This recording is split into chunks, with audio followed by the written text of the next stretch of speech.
আসসালামু আলাইকুম, বিসমিল্লাহির রহমানির রহিম। এখানে আমি টুটি ফুটি কেক রেসিপিটা আপনাদের সঙ্গে শেয়ার করছি। প্রথমে দুটো ডিম নিয়ে নিলাম, নিয়েছি হাফ কাপ রিফাইন্ড অয়েল। এটাকে ভালোভাবে মিশিয়ে নিতে হবে, 2 মিনিট কন্টিনিউ এক নাগারে ফেটিয়ে নেব। এখানে হাফ কাপ চিনি নিচ্ছি, চিনিটা আমি মিক্সিতে ডাস্ট করে নিলাম।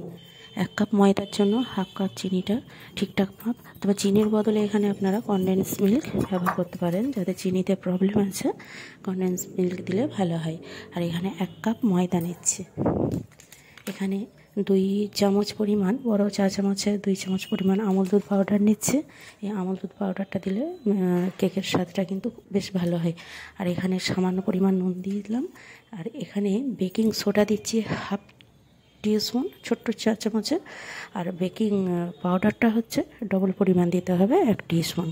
Half teaspoon baking soda, 1 teaspoon baking powder দিয়ে এটা মিশিয়ে নিলাম। আর এখানে হাফ কাপ পরিমাণ ঘন লিকুইড দুধ ফুটিয়ে ঠান্ডা করা, সেটা অল্প অল্প করে দেব, যাতে করে ব্যাটারটা খুব পাতলা না হয়ে যায়। তো হাফ কাপের একটু কম পরিমাণ এখানে দুধটা লেগেছে।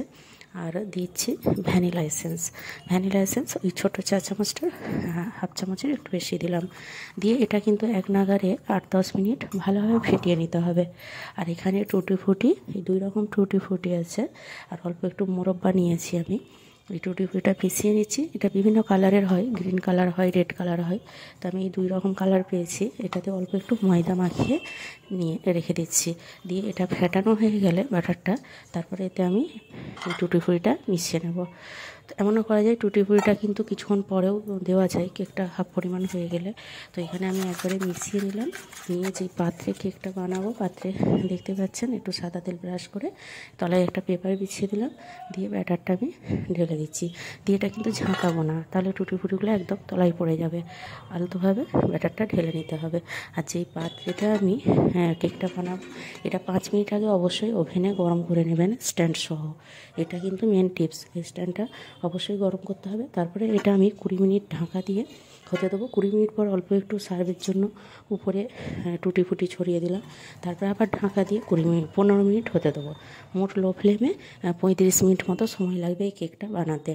তো এইভাবে বানিয়ে তারপর ওভেনটা অফ করে দিয়ে এটা নর্মাল টেম্পারেচারে আনতে হবে। প্রায় আধ ঘন্টা 45 মিনিট রাখার পর আপনাদেরকে এটা কেটে সার্ভ করে দেখাচ্ছি। দেখুন কতটা সফট মোলায়েম হয়েছে। আর খেতে তো এতটাই ভালো হয়েছে আপনাদেরকে বলতে পারছি না। আপনারা এইভাবে বানিয়ে দেখবেন, বুঝতে পারবেন কতটা টেস্ট হয়। তো বাচ্চারা তো ভীষণ খুশি হয়ে যাবে এবং বড়রাও খুব খুশি হয়ে এটা খেতে পারবে। আর বিশেষ করে এটা টিফিন টাইমের জন্য একটা রেসিপি। এটা বানিয়ে রেখে দিলে বাচ্চাদেরকে স্কুলের টিফিনের জন্য অবশ্যই দিতে পারেন।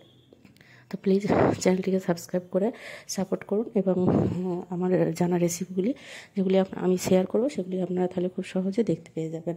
ভিডিওটি দেখার জন্য আপনাদেরকে অসংখ্য ধন্যবাদ।